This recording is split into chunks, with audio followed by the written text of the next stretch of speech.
अनादि काल से अनंत काल तक एक सा रहने वाला हमारे परमेश्वर पिता का धन्यवाद हमारे प्रभु यीशु मसीह के द्वारा हो, जिसने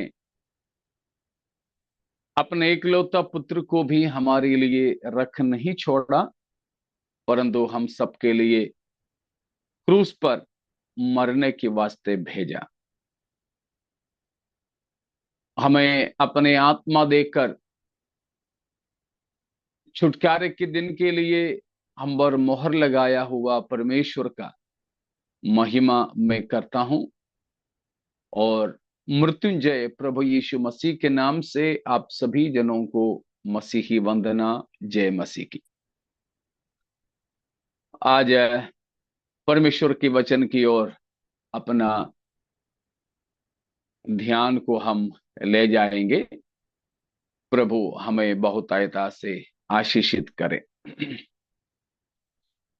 शायद आपको याद होंगे, हम लोग पिछले कुछ हफ्तों से यह मनन करते आ रहे हैं कि स्वर्ग में जाने के लिए हमें क्या करना है।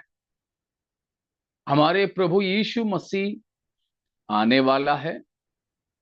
हमारे प्रभु यीशु मसीह बादलों पर हमें लेने आने वाला है। हमें जाना है मसीह के साथ। हम लोग जैसे गीतों में गाते हैं, रहना नहीं यहां हमेशा के लिए। ये संसार हमारे लिए हमेशा का घर नहीं है। यहां छोड़कर हमें जाना है। लेकिन प्रभु के साथ उठा लिए जाने के लिए हमें क्या करना है? स्वर्ग जाने की शर्तें क्या है? उन बातों पर हमारा ध्यान है। हमने पिछले दिनों में भी ये बात को देखा कि उद्धार केवल यीशु मसीह से ही है, यीशु मसीह के द्वारा ही है, परमेश्वर के अनुग्रह से है। हम अपनी क्रियाओं से, कर्मों से पापों की क्षमा नहीं प्राप्त कर सकते। पाप क्षमा के लिए हमें कुछ नहीं करना है। वो जो कुछ भी करना है प्रभु यीशु मसीह ने सूली पर कर लिया।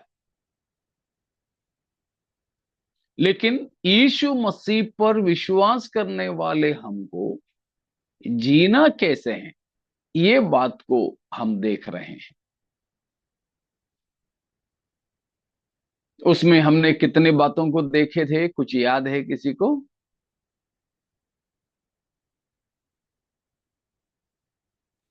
27, 27, 20 और 7, 27 बार। 20 और 27 बात।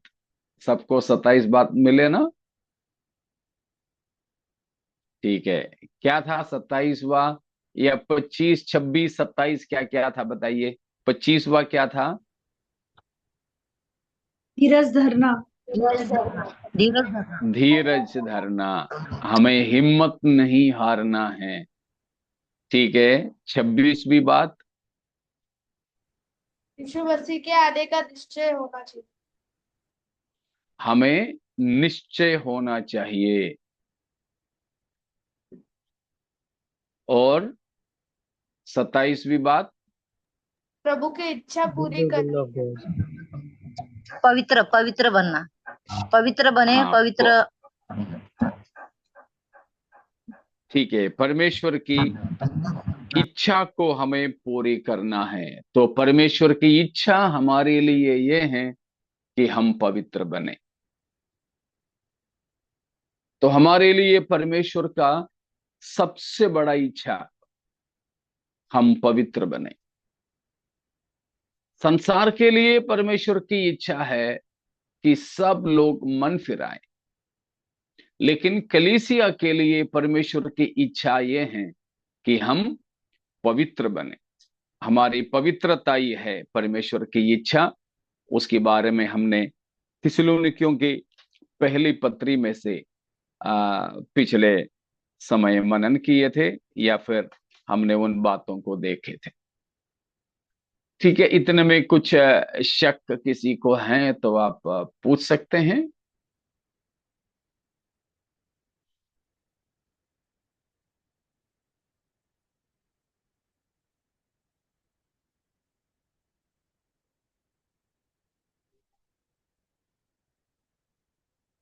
ठीक है,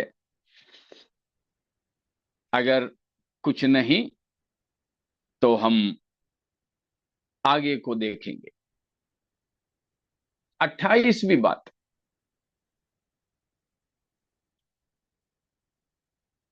क्या हमने इस बात को देखे थे कि आपस में संगति रखना ना भूले? नहीं देखे ना, क्योंकि मैंने उसको ऑर्डर में नहीं किया है, इसलिए आपसे मैं पूछ रहा हूं। तो ठीक है, 28वीं बात यह है कि आपस में संगति रखना ना भूले। Do not despise spiritual assembling together. पढ़िएगा इब्रानियों 10 अध्याय का 24 और 25। इब्रानियों 10 का 24 और 25।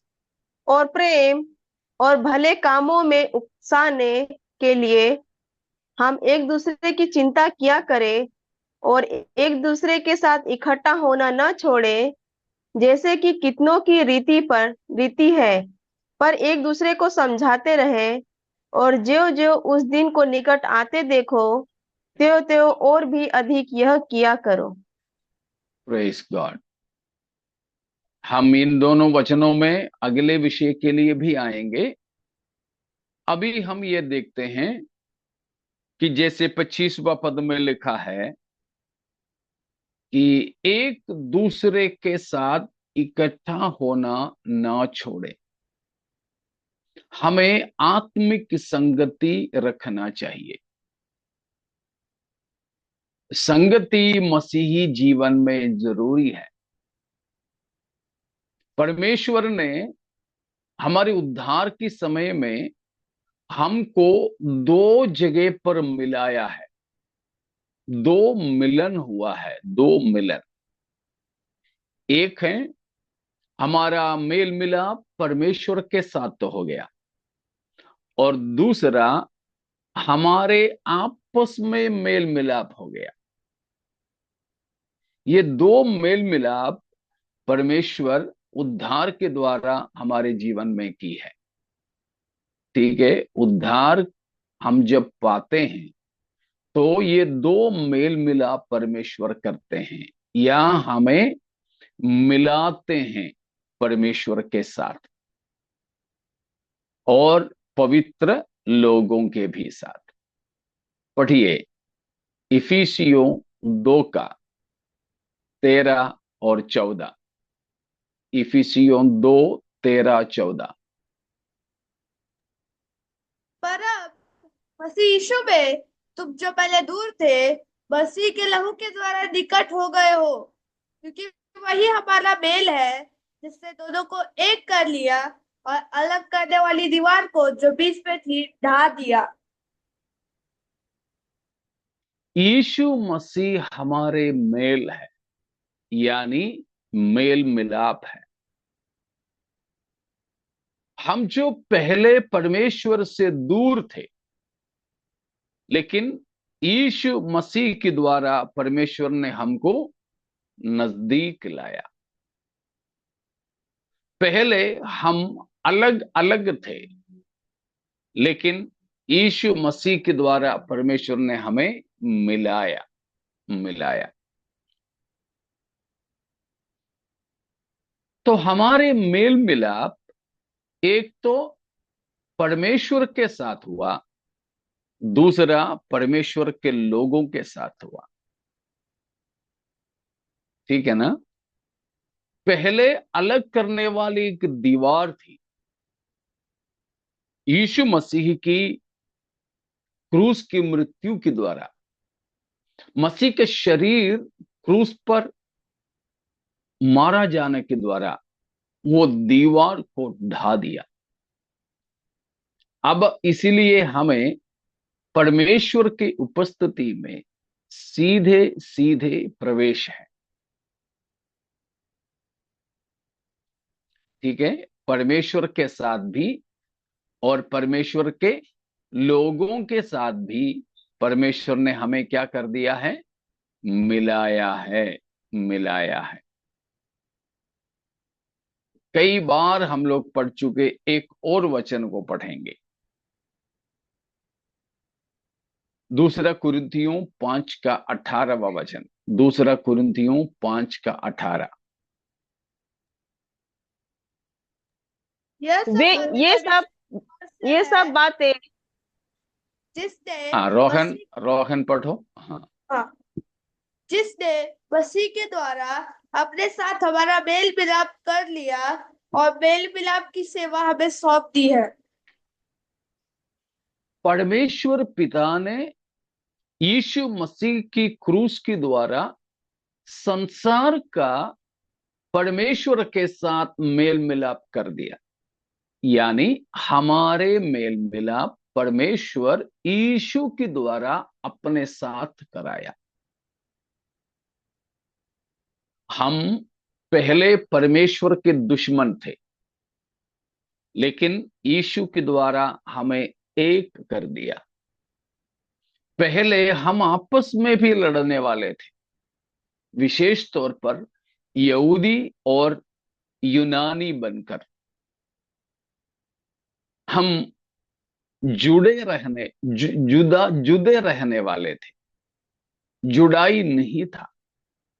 लेकिन प्रभु यीशु मसीह ने इन दोनों पक्ष को एक कर दिया। अब मसीह में ना कोई यूनानी रहा, ना कोई यहूदी रहा, ना कोई गोरे रहे, ना कोई काले रहे। मसीह में हमें मेल मिलाप है। और एक वचन को इफिसियों 2 से ही पढ़ेंगे, उसका 19वां पद। इफिसियों 2 का 19। इसलिए तुम अब विदेशी और मुसाफिर नहीं रहे, परंतु पवित्र लोगों के संगी, स्वदेशी और परमेश्वर के घराने के हो गए। देखो, यीशु के द्वारा जब हम उद्धार पाए तो हम पवित्र लोगों के संगी स्वदेशी बन गए। ठीक है ना? पवित्र लोगों के संगी हो गए, हम पवित्र लोगों के संग में हैं। और परमेश्वर के घराने के भी बन गए। ठीक है ना? परमेश्वर के घर वाले बन गए हम, और पवित्र लोगों के संगी बन गए, साथी बन गए। इसीलिए हमको क्या करना चाहिए? आपस में संगति रखते रहना चाहिए। हमें आपस में संगति रखना चाहिए।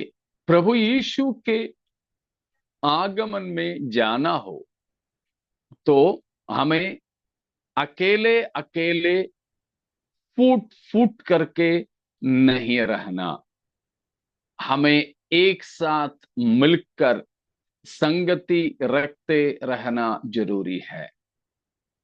ठीक है ना? हम लोग चर्च में इकट्ठे इसीलिए नहीं होते हैं कि वहां परमेश्वर की या परमेश्वर से मुलाकात कर लें। नहीं, परमेश्वर से मिलने के लिए हमें कहीं जाने की जरूरत नहीं है।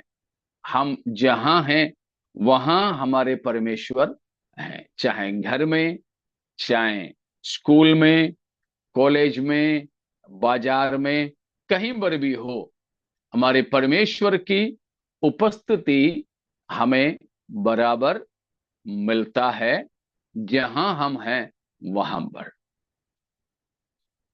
परमेश्वर से मिलने के लिए हमें कहीं जाने की आवश्यकता नहीं है, लेकिन हम संगति रखते हैं हमारी आपसी संगति के लिए। मेरे और आपकी संगति के लिए चर्च में जमा होना जरूरी है। हम ऑनलाइन में ऐसे मिलना तो ठीक है, लेकिन इसका मतलब ये नहीं कि हमें आपस में संगति नहीं रखना हो। जरूर आपस में संगति रखना है, चर्च की इसीलिए जरूरत है। तो हमें संगति रखना नहीं छोड़ना चाहिए प्रभु के साथ अगर जाना हो तो। मैंने कई दिन पहले पढ़ा हुआ एक बात है। एक भाई चर्च जाना छोड़ दिया। उन्होंने कुछ नहीं बोला।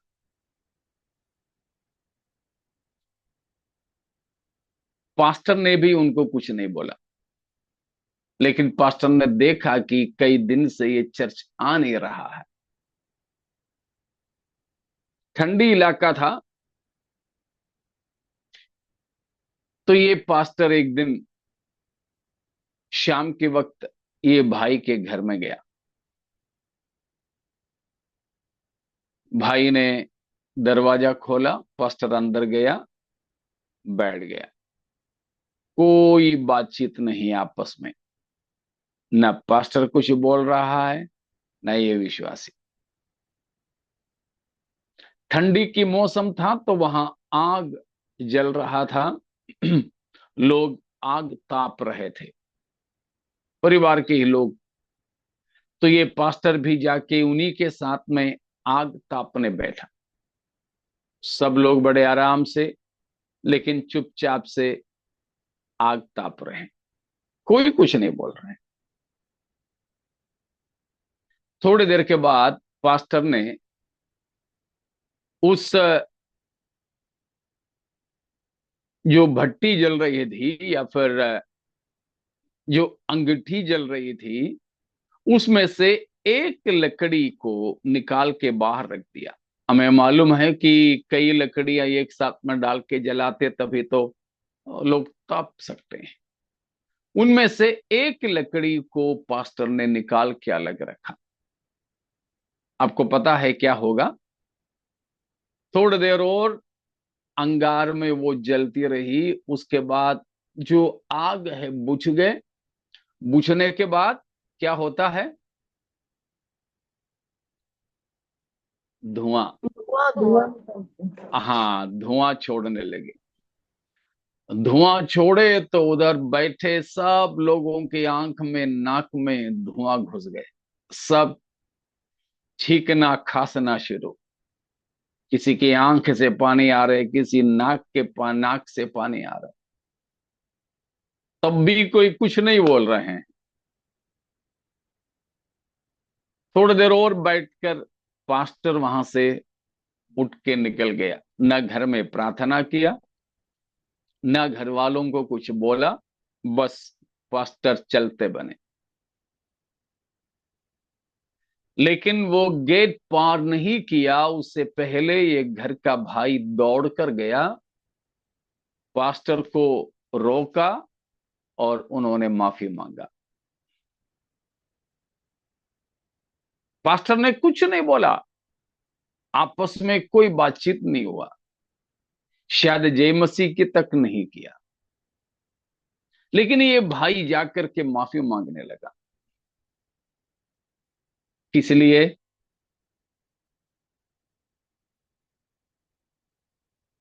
चाय नहीं पिलाया था इसलिए?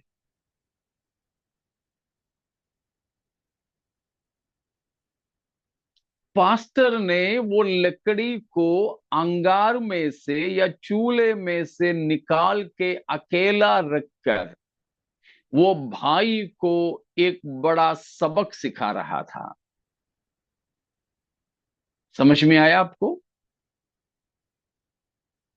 जब ये लकड़ी बाकी सारे लकड़ियों के साथ में था तो बराबर जल रहा था, उसको अकेला निकाल के रखा, थोड़े समय के बाद में वो बुझ गया। फिर किसी का काम नहीं आया, परंतु लोगों को रुलाने का काम आया, लोगों को परेशान करने के नौबत आई। तो पास्टर ये लकड़ी को निकाल के रखकर वो संगति को छोड़ा हुआ भाई को सिखा रहा था, ये लकड़ी कौन है जो निकाल के अलग रखा? वो भाई। आप बताइए। हाँ, वो भाई है जो संगति से अलग हो गया। प्यारों, ये है हमें संगति की जरूरत। जब भी मैं और आप संगति से अलग होंगे, जब भी हम संगति को छोड़ देंगे, हम अकेले हो जाएंगे। इस अकेला हुआ लकड़ी का हालात है, हम अकेले रह करके जल नहीं सकेंगे। हम संगति से अलग हुए तो फिर आग नहीं, अंगार नहीं, ज्योति नहीं, परंतु धुआं छोड़ने लगेंगे, जो लोगों के लिए परेशानी का कारण बन जाएगा। इसीलिए यहां इब्रानियों 10 में हमने देखा 25वां पद में कि एक दूसरे के साथ संगति रखना ना छोड़ें, एक दूसरे के साथ संगति रखना ना छोड़ें। फिर क्या करना चाहिए?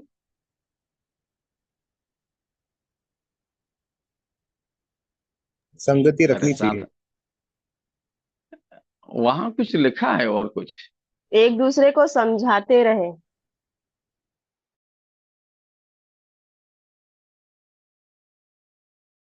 लिखा है, आपस में संगति रखना ना छोड़ें, परंतु ज्यों ज्यों उस दिन को निकट आते देखो, त्यों हाँ त्यों निकट अधिक आते देखो तो त्यों त्यों त्यों त्यों अधिक यह किया करो। अधिक यह किया करो। क्या किया करो? आपस में संगति। आपस में संगति रखना किया करो। ज्यों ज्यों उस दिन को निकट आते देखो। कौन सा दिन है? प्रभु का आने का दिन। हमारे, हाँ, प्रभु यीशु की आने का दिन को हम जैसे जैसे निकट आते देखो, वैसे वैसे और अधिकाई से हम मिलना जुलना किया करें।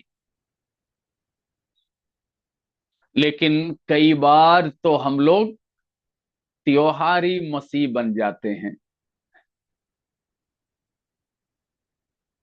कई बार हम त्योहारी मसीह बन जाते हैं। ईस्टर में, गुड फ्राइडे के दिन में, क्रिसमस के दिन में, या फिर जन्मदिन के समय में, या फिर शादी के समय में चर्च जाते हैं, बाकी समयों में नहीं। त्योहारी मसीह प्रभु के राज्य में प्रवेश नहीं करेगा। और कुछ लोग हैं त्योहारी मसीह नहीं, वे तो संडे क्रिश्चियंस बन जाते हैं। बस संडे संडे को चर्च जाएंगे, हाजिरी लगाएंगे, आएंगे। संडे क्रिश्चियंस, वे भी प्रभु के राज्य में प्रवेश नहीं कर सकते। स्वर्ग में जाएंगे तो अकेला अकेला कमरा मिल जाएगा क्या? हाँ जी। अकेला अकेला कमरा मिल जाएगा स्वर्ग में? नहीं। बिल्कुल भी नहीं।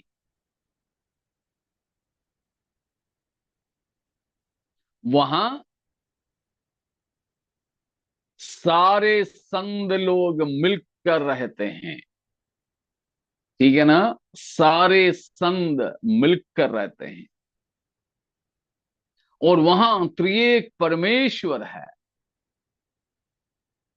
वहां अनगिनत स्वर्गदूत है। ये तीन झुंड है। त्रिएक परमेश्वर, सारे पवित्र स्वर्गदूत लोग, और सारे संतों के संग में हमें रहना होगा। अगर स्वर्ग में हमें मिलकर परमेश्वर के साथ और पवित्र लोगों के साथ रहना है, तो इस धरती पर भी हमें आपस में संगति रखना बहुत जरूरी है। केवल हम त्योहारों में जाने वाले और केवल संडे संडे ही जाने वाले ना हो। हम हमेशा मसीही बनकर एक दूसरे से मिले रहना चाहिए। वो है आपस में संगति रखने के लिए न भूलें बताने का मतलब। Praise God. ठीक है, तो आपस में संगति रखना। हम पवित्र लोगों के संगी वारिस बन गए। हम लोग आपस में, भाषा अलग है, सरनेम अलग है, जात भात अलग है, रंग अलग है, संस्कृति अलग है। कोई यूपी से, कोई बिहार से, कोई बंगाल से, कोई केरला से, कोई महाराष्ट्र से, अलग अलग प्रांतों से हैं। शायद अलग अलग देशों से होंगे, लेकिन हम सब एक है मसीह में। हम सब एक ही शरीर के अंग है। इसीलिए हमें क्या करना है? संगति रखना है। संगति रखना है। प्रभु के आगमन में अगर जाना है तो हमें पवित्र लोगों के साथ मिले रहना, संगति रखना जरूरी है।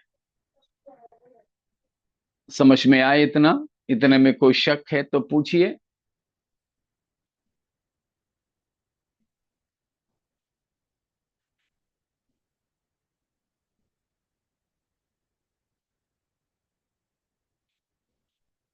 ठीक है, अगर शक नहीं है कुछ तो हम आगे बढ़ेंगे। अगली बात, 29वीं बात है ना, 28 बात अभी हो गया है। वो है 24वां वचन। एक और बार पढ़िए। 24, इब्रानियों 10 का 24। और प्रेम और भले कामों में उकसाने के लिए हम एक दूसरे की चिंता किया करें।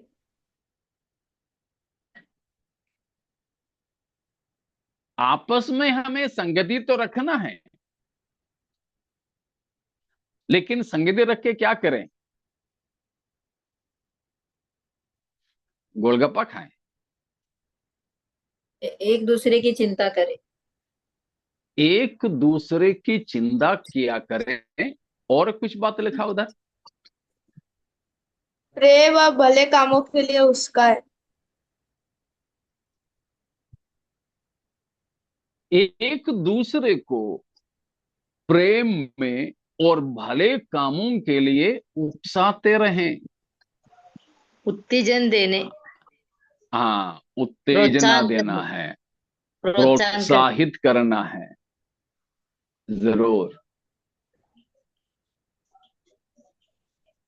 आपस में हम जब मिलेंगे ना, तो हमारी मिलने के द्वारा दूसरों को उत्साह बढ़ना चाहिए। वही आग की बात हुआ। लकड़ी एक साथ मिलकर के जला लो तो कुछ लकड़ी कच्चा भी होगा, गीला भी होगा, तो भी बाकी सूखे लकड़ियों के साथ मिलकर वो कच्चा और गीला लकड़ी भी जलने लग जाएगा। ठीक वैसे ही हमारे जीवन में होना चाहिए कि मान लीजिए हम 10 लोग हैं, 20 लोग इकट्ठे होते हैं, सब लोगों की आत्मिक स्थिति एक जैसा नहीं है। कुछ लोग आत्मिक जीवन में अच्छे गरम गरम हैं, कुछ लोग तो बहुत ठंडे ठंडे पड़े हैं, कोई तो बड़ा उत्साहित है, कोई तो बड़े हताश है। लेकिन हमारे बीच में कोई हताश निराश लोग आ जाएं तो वे भी हमारे द्वारा उत्साह पाएं, हमारे द्वारा वे भी उत्तेजना पाएं, हमारे द्वारा उनका भी विश्वास बढ़े, प्रभु से वे और ज्यादा प्रेम करने लगे, वो सुसमाचार सुनाने के लिए प्रेरणा पाएं। ठीक है ना? तो ये हमें चाहिए।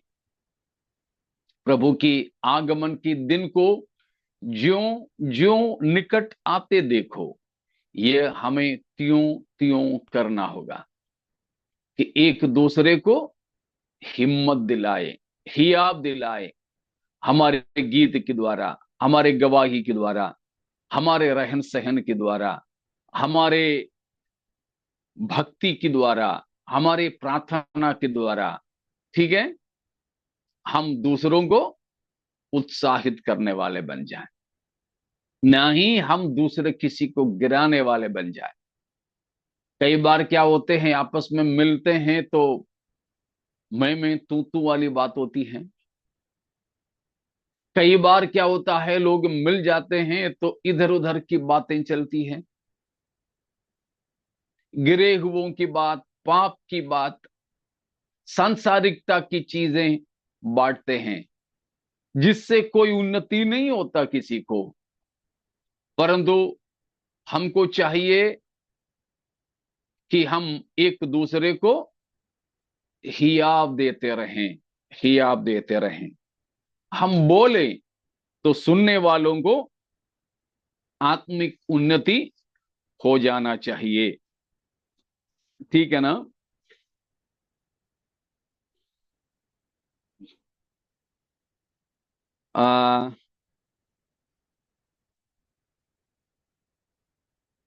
कुलूसियों के लिए पौलुस की पत्री,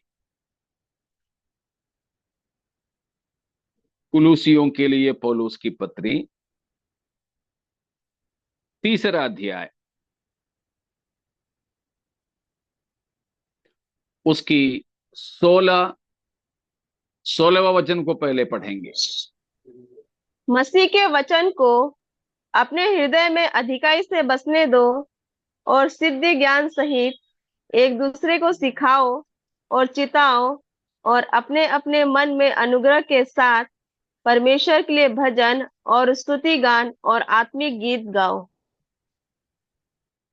हम लोग आपस में जब मिलेंगे तो क्या होना चाहिए?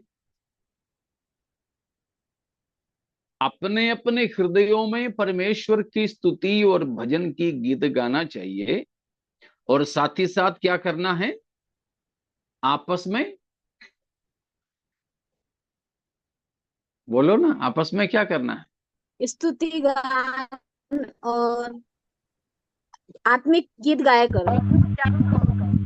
शिक्षा भी देनी है, ज्ञान ज्ञान देना है प्रभु का। हाँ, शुरुआत में क्या बताया है कि आपस में हम सिखाते रहें, आपस में हम ज्ञान देते रहें। ठीक है ना? और हमारे अंदर परमेश्वर की वचन अधिकाई से बसने पाए।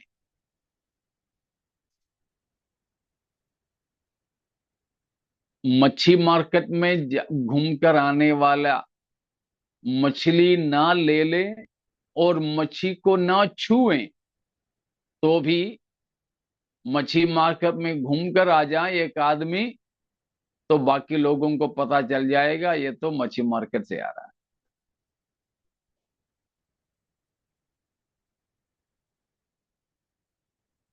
जहां कचरा डालते हैं वहां से अगर गाड़ी से भी हम जाएंगे तो पता चलता है हमें। लेकिन कोई अत्तर बेचने वाले दुकान में जाकर आ जाएं, अत्तर लगाना नहीं, अत्तर खरीदना नहीं, लेकिन अत्तर वाले दुकान में थोड़ी देर रुक करके आ जाएं तो अपने शरीर से भी अत्तर का खुशबू निकलेगी। हमारे अंदर अगर परमेश्वर का वचन है तो जब हम आपस में मिलेंगे तो हमारे द्वारा लोगों को उत्साह बढ़ता जाएगा, उत्साह बढ़ता जाएगा। वो है यहां पर जो बताया। 17वां पद भी पढ़ेंगे, 17वां वचन। वचन में या काम में जो कुछ भी करो, सब प्रभु यीशु मसीह के नाम से करो और उसके द्वारा परमेश्वर पिता का धन्यवाद करो।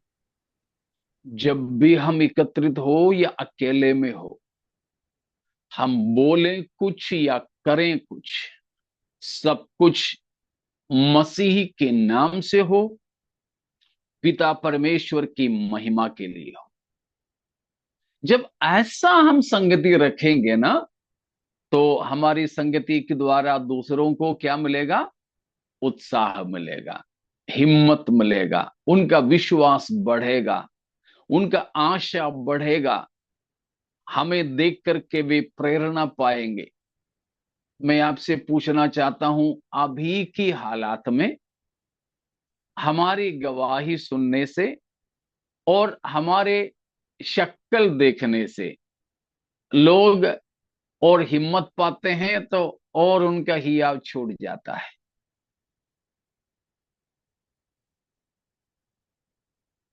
Praise God. अब एक और वचन, इफिसियों के लिए पौलुस की पत्री, उसका 4 अध्याय 4 का 29 को पढ़ेंगे।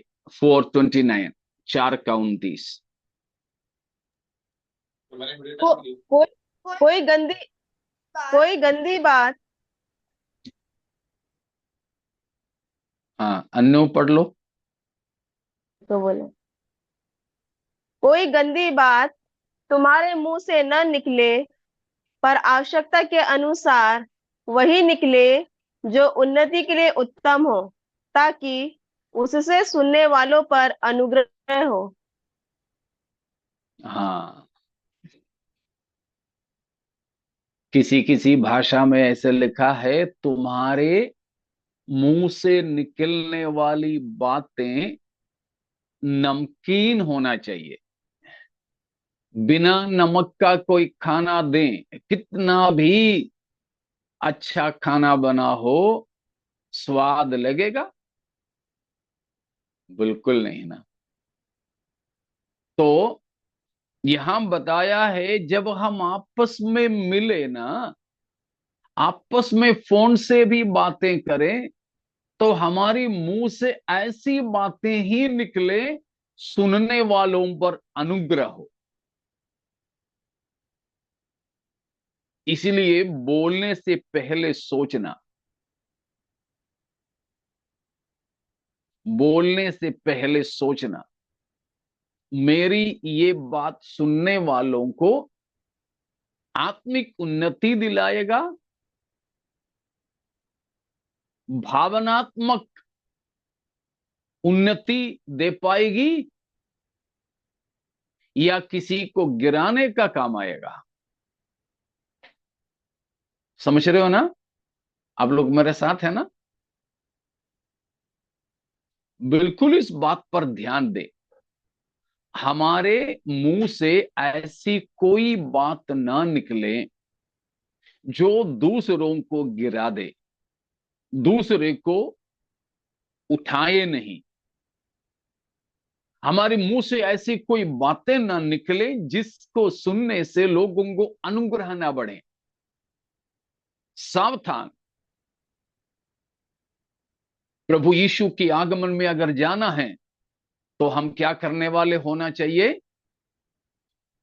परमेश्वर की वचन हमारे अंदर भरा रहे, उसमें से हम लोगों को सुनाएं और हमारे आपसी संगति के द्वारा दूसरों को हियाव मिले, विश्वास बढ़े, आशा दृढ़ हो जाए, प्रेम में वे जड़ पकड़े, प्रभु की आगमन की आशा लोगों के अंदर और ज्यादा उत्तेजित हो जाए।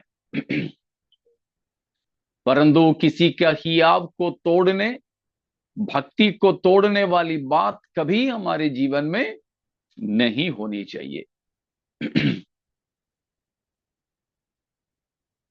समझ में आ रहा है ना? इतना समझ में आया आप लोगों को? आप लोग मेरे साथ में हैं? Yes uncle. समझ में आ रहा है सबको?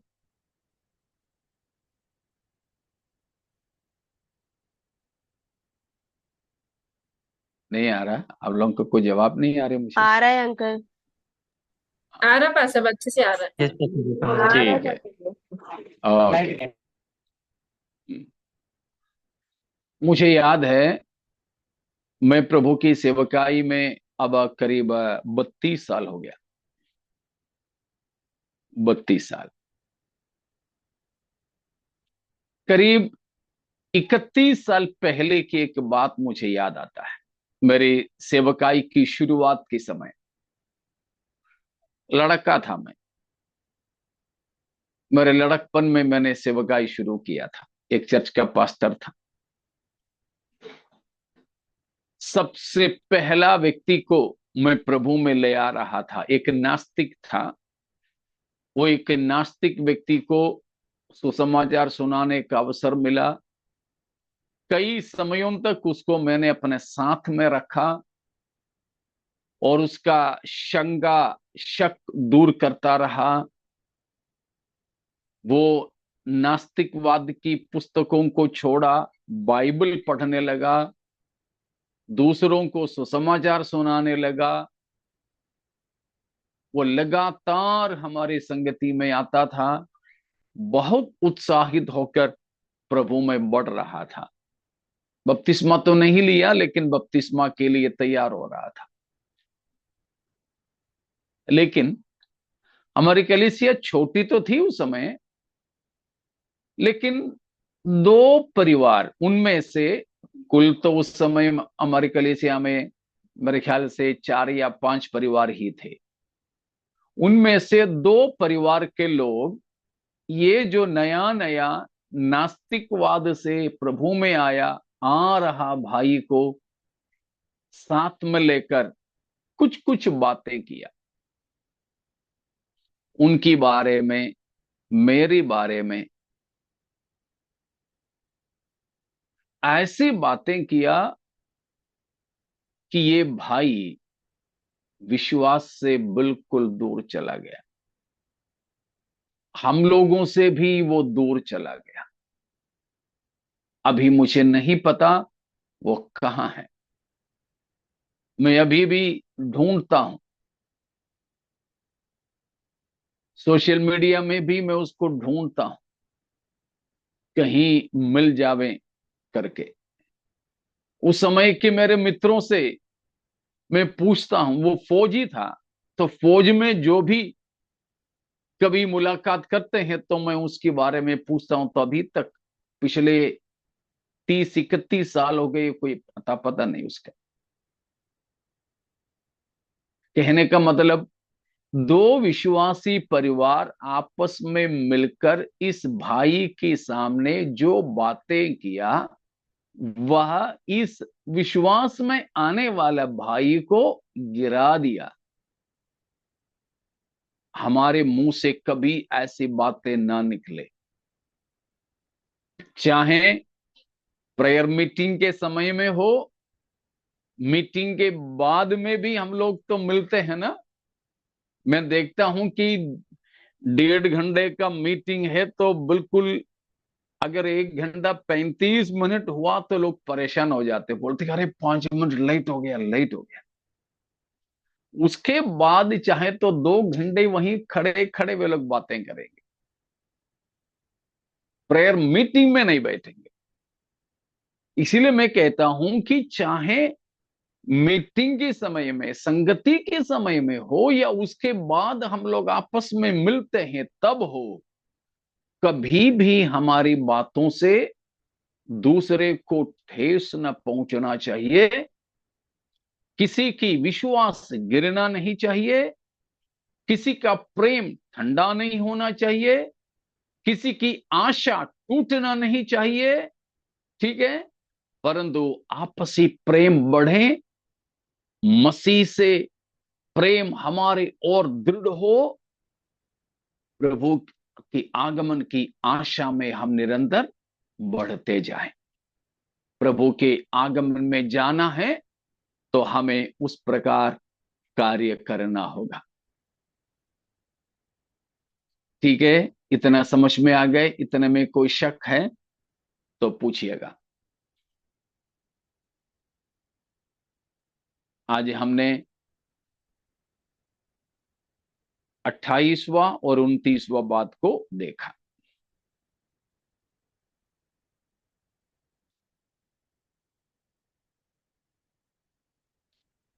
इतने में कोई शक नहीं है किसी को?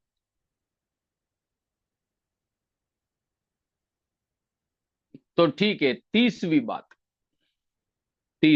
है।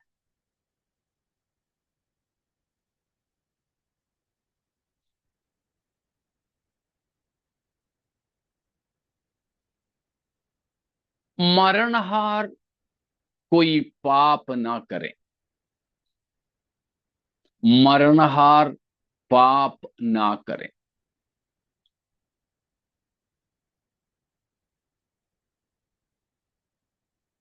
समझ में आया? 30वीं बात,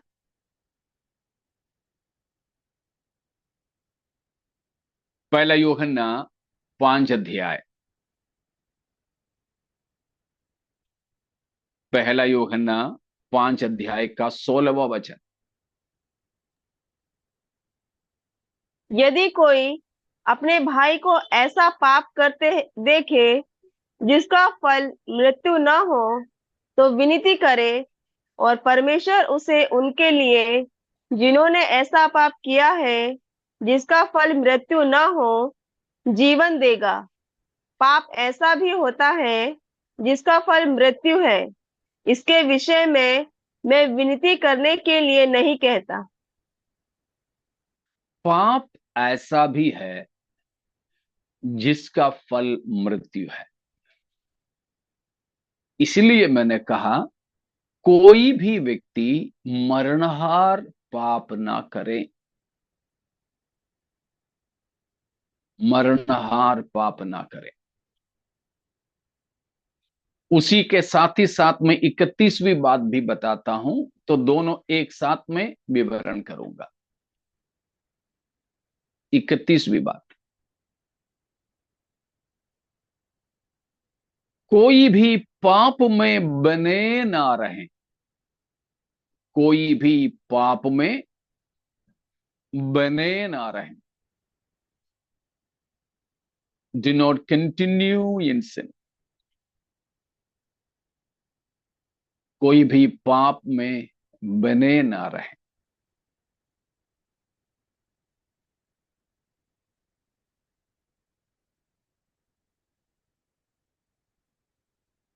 पहला यूहन्ना ही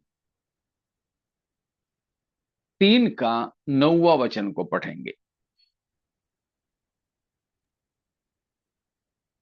जो कोई परमेश्वर से जन्मा है वह पाप नहीं करता, क्योंकि उसका बीज उसमें बना रहता है, और वह पाप कर ही नहीं सकता, क्योंकि परमेश्वर से जन्मा है।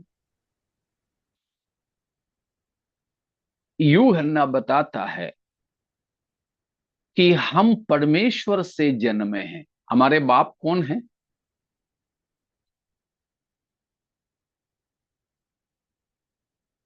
परमेश्वर। कोई शक लगता है? नहीं, परमेश्वर पिता हमारा पिता है।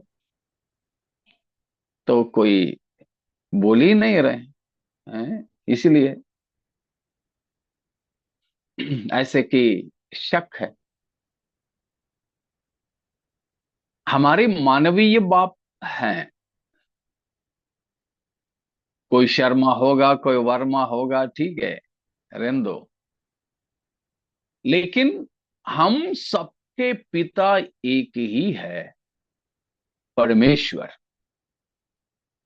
जो प्रभु यीशु मसीह के परमेश्वर और पिता है, वो ही हमारे भी पिता है। उस पिता से हम पैदा हुए हैं।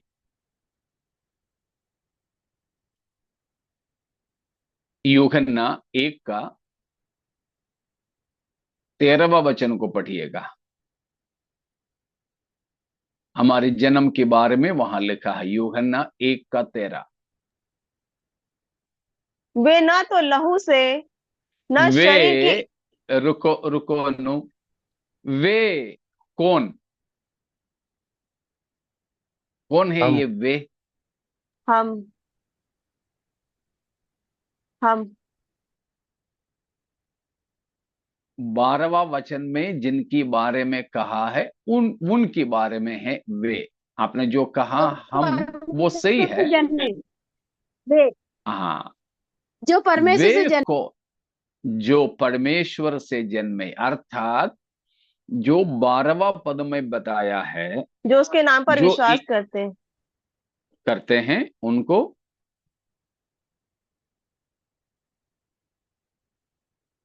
जिन्होंने उसे 12, ग्रहण हाँ 12वां वचन पढ़ो। परंतु जिन्होंने उसे ग्रहण किया, उसने उन्हें परमेश्वर की संतान होने का अधिकार दिया, अर्थात उन्हें जो उसके नाम पर विश्वास रखते हैं। हाँ, अब दूर मत जाना, आवाज नहीं आता है, ठीक है। हाँ, तो आवाज ऊपर नीचे होता है तो और नजदीक आकर के करना। तो कौन है 13वां वचन का वे? 12वां वचन में बताया हुआ परमेश्वर का संतान, ठीक है ना, परमेश्वर का संतान, जो 12वां वचन में बताया है, उन्हें परमेश्वर ने अधिकार दिया। क्या अधिकार दिया? परमेश्वर का संतान कहलाने का या बनने का। तो वो परमेश्वर के संतानों के बारे में 13वां वचन में बताया है। हाँ अनु, अभी आगे पढ़ो 13वां वचन। वे वे न तो लहू से न शरीर की इच्छा से न मनुष्य की इच्छा से परंतु परमेश्वर से उत्पन्न हुए हैं। हाँ, जो 12वां वचन में बताया परमेश्वर का संतान, वे कैसे उत्पन्न हुआ है? परमेश्वर से उत्पन्न हुआ है, ठीक है, परमेश्वर से उत्पन्न हुआ। तो परमेश्वर ने हमको कैसे उत्पन्न कराया? अपना वचन के द्वारा, ठीक है। परमेश्वर ने हमको कैसे जन्माया, कैसे उत्पन्न कराया?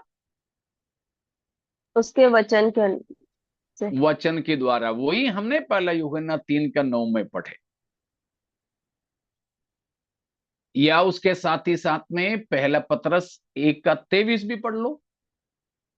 पहला पतरस 1 का 23। क्योंकि तुमने नाशवान नहीं पर अविनाशी बीज से परमेश्वर के जीवते और सदा ठहरने वाले वचन के द्वारा नया जन्म पाया है। अभी भी आप दूर था। कैसे नया जन्म पाया है? परमेश्वर की बीज से। अविनाशी बीज है परमेश्वर का वचन। तो परमेश्वर की वचन रूपी बीज से परमेश्वर ने हमें जन्म दिया। इसीलिए हम परमेश्वर के संतान हैं। अगर परमेश्वर के वचन रूपी बीज हमारे अंदर है, परमेश्वर की वचन रूपी बीज अगर हमारे अंदर है, तो यूहन्ना ने, पहला यूहन्ना 3:9 में बताया कि हम ना पाप करेंगे और ना पाप कर सकेंगे। वहां पाप करना और कर सकने का मतलब है कि कोई भी जो परमेश्वर से जन्मे हैं पाप में पड़े नहीं रहेंगे, पाप में बने नहीं रहेंगे। प्रभु के राज्य में अगर हमें जाना है, यीशु के साथ यदि हमें जाना है, 31वां शर्त, हम मरणहार पाप ना करें। क्या है मरणहार पाप? जानबूझकर लगातार पाप करते रहना। मरणहार पाप क्या है? जानबूझकर पाप में पड़े रहना, यह है मरणहार पाप। उस प्रकार मरणहार पाप करने वाले, यानी जानबूझकर पाप करते रहने वाले, जानबूझकर पापों में बने रहने वाले, क्या प्रभु के राज्य में जाएंगे? नहीं जा सकेंगे, नहीं। बिल्कुल भी नहीं।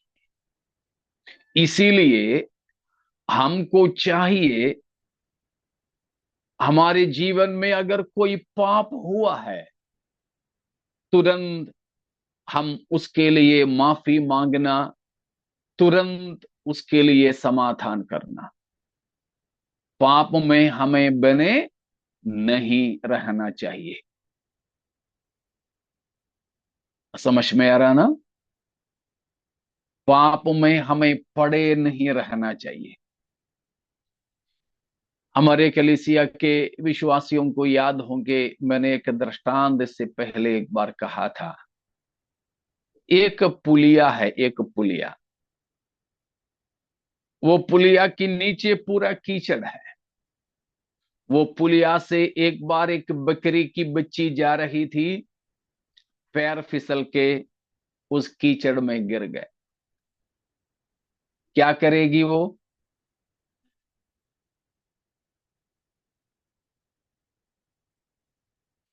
उसमें से बाहर निकलने की कोशिश करेगी। हाँ, वही पड़ी पड़ी चिल्लाएगी, कैसे भी बाहर आने की कोशिश करेगी। कोई उसको खींच करके बाहर निकाले तो पूरे शरीर को झटक लेगी। कहीं सूखी जगह पे, ऊंचे सूखी जगह पे जाके खड़ी रहेगी, अपने शरीर को और भी पेड़ से या दीवार से रगड़ रगड़ करके सुखाएगी, और अपने आप को ही चाट चाट करके वो सुखाएगी। बीच बीच में तब भी वो रोती रहेगी। बिल्कुल वो नहीं चाहेगी कि वो कीचड़ में पड़ी रहे। लेकिन थोड़ी देर के बाद उसी रास्ते पे एक सूअर की बच्ची आ गई। वो भी पैर फिसल के गिर जाती है, तो उसी में रहती है। वो वहां वहीं पे रहेगी। आ वो तो गाना भी गाएगी, संतोष उमड़ रहा, संतोष उमड़ रहा, है ना? गीत गा के उसी में वो पड़ी रहेगी, बहुत खुश हो जाएगी। उसको वहां से निकाल दो तो भी वो फिर से वहीं जाएगी। तो स्वर्ग जाने के लिए हमको इनमें से किसकी जैसे बनना चाहिए? बकरी की बच्ची समान या सुअर की बच्ची समान? बकरी बकरी की के बच्ची से। समान। हाँ, बकरी की बच्ची समान। हमें पाप में बने नहीं रहना। किसी भी हालात में हम कोई पाप में फंस भी जाएं, पड़े मत रहें, कैसे भी वहां से निकल जाएं। कपड़े का भी परवाह ना करें। हम जानते हैं पुराने नियम में यूसुफ नाम का एक लड़का था। उसको पाप करने का बहुत अच्छा मौका था। पाप करने के लिए उसकी स्वामिनी उस पर जबरदस्ती करती थी, लेकिन एक दिन उसको क्या करना पड़ा? अपनी कपड़ा भी छोड़ करके भागना पड़ा, नंगा भागना पड़ा। प्यारो, यही बात हमें भी करना है। पाप से दूर रहें, पाप से हम भाग जाएं। उसमें हमें कुछ भी कीमत में चुकाना पड़े, हम पीछे ना हटें। हमें पाप से बच करके निकलना है। हमें पाप में बने नहीं रहना है, पाप में पड़े नहीं रहना है। लगातार पाप में पड़े रहना यीशु मसीह के आगमन में त्याग दिए जाने का बात हो जाती है। हमें पाप करना नहीं चाहिए। अगर किसी हाल में पाप हो भी जाए हमारे जीवन में, तो हमें तुरंत प्रभु यीशु मसीह के पास जाकर अपने आप को धुलवाना चाहिए। पाप में हम बने और पड़े ना रहें। वो है मरणहार पाप। कुछ भी पाप हो, हम लगातार जानबूझकर करते जाएं, तो फिर हमें उसमें से क्या नहीं है? छुटकारा नहीं है।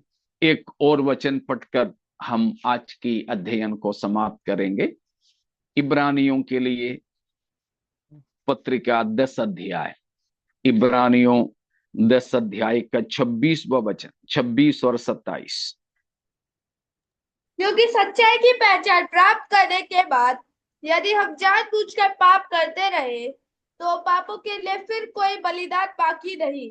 हाँ, दंड दंड का एक भयानक बाढ़ जोना और आग का ज्वलन बाकी है, जो विरोधियों को भस्म कर देगा। हाँ, सत्य की पहचान मिलने के बाद अगर जानबूझकर हम पाप करें, तो फिर पापों की क्षमा के लिए दूसरा कोई बलिदान बाकी नहीं है। क्योंकि एक ही बार होकर प्रभु यीशु मसीह क्रूस पर मारा गया था, सारे मानव जाति के पापों का समाधान के लिए। अब फिर से हम जानबूझकर पाप करते रहें, पाप क्षमा का कोई दूसरा उपाय नहीं है। अगर हम जानबूझ के पाप करते रहें, तो फिर बलिदान नहीं है, परंतु दंड की आज्ञा है। भयानक दंड की आज्ञा,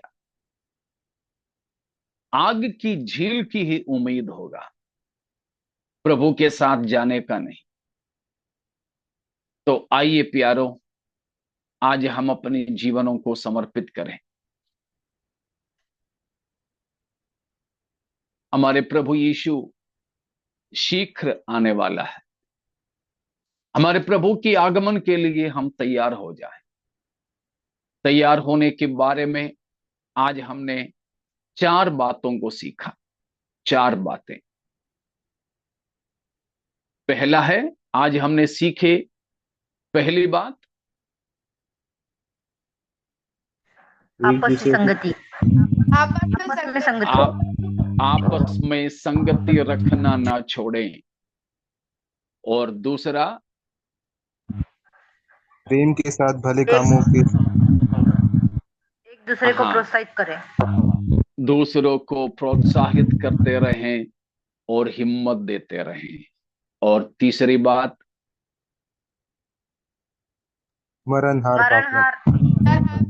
मरणहार पाप ना करें। चौथा, कोई भी पाप में बना ना रहे। हाँ, पापों में बना ना रहे। अगर हमारे जीवन में कोई पाप होता भी, हम तुरंत प्रभु के सामने जाएं। वो प्रेमी पिता है। हम पापों को मान लेंगे, हमें वो क्षमा करेंगे। मसीह के लहू से वो हमें धोएंगे, हमें प्रभु पवित्र करेंगे। हमारे प्रभु आने वाला है। मसीह की आगमन कब है पता नहीं, इसीलिए हम हमेशा तैयार रहें। मालूम नहीं अगले हफ्ता हम मिल सकेंगे या नहीं। उससे पहले प्रभु यीशु मसीह आ जाए तो हमें हमारे प्रभु के सामने एक साथ पाए जाने का सौभाग्य मिले। वो आशा में हम पवित्र जीवन बिताएं। इन वचनों के द्वारा परमेश्वर हम सबों को आशीषित करें।